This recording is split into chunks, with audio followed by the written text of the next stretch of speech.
আসসালামু আলাইকুম। এই যে দেখছেন ফুলের রাজ্যে আমরা চলে এসেছি। বিজয়নগর কিন্তু ফলের রাজ্য হিসেবে পরিচিত।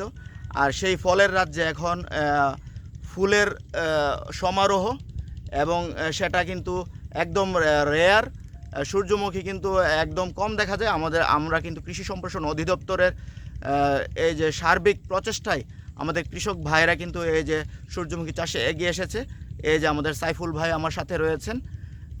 এই যে বাগানটা আপনাদেরকে দেখানোর চেষ্টা করছি। এই যে সূর্যমুখীর ফুলগুলো কিন্তু একদম সূর্যের দিকে একদম তাকিয়ে রয়েছে।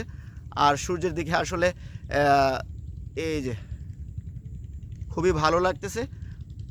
সেই জন্য কিন্তু এই যে এই স্মৃতি করে রাখার জন্য আমরা এখানে এই সাইফুল ভাই সহ এই বাগানের স্থির চিত্র, ভিডিও চিত্র নিচ্ছি আপনাদেরকে দেখানোর জন্য। আপনারাও এখানে এসে উদ্বুদ্ধ হবেন। সামনের বছরগুলোতে আপনারাও এই সূর্যমুখী চাষে এগিয়ে আসবেন, সে আশাবাদ আমাদের রয়েছে।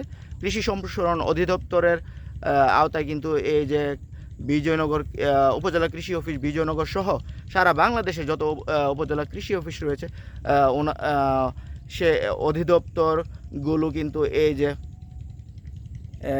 এই যে সূর্যমুখী চাষে কিন্তু বিরাট ভূমিকা রাখছে। তাছাড়া আমাদের বাড়ি কর্তৃক আমাদের কিন্তু সূর্যমুখী জাত রয়েছে দুইটি, কিরণী রয়েছে, বাড়ি সূর্যমুখী 2 রয়েছে। সেগুলো কিন্তু আপনারা চাষ করতে পারেন।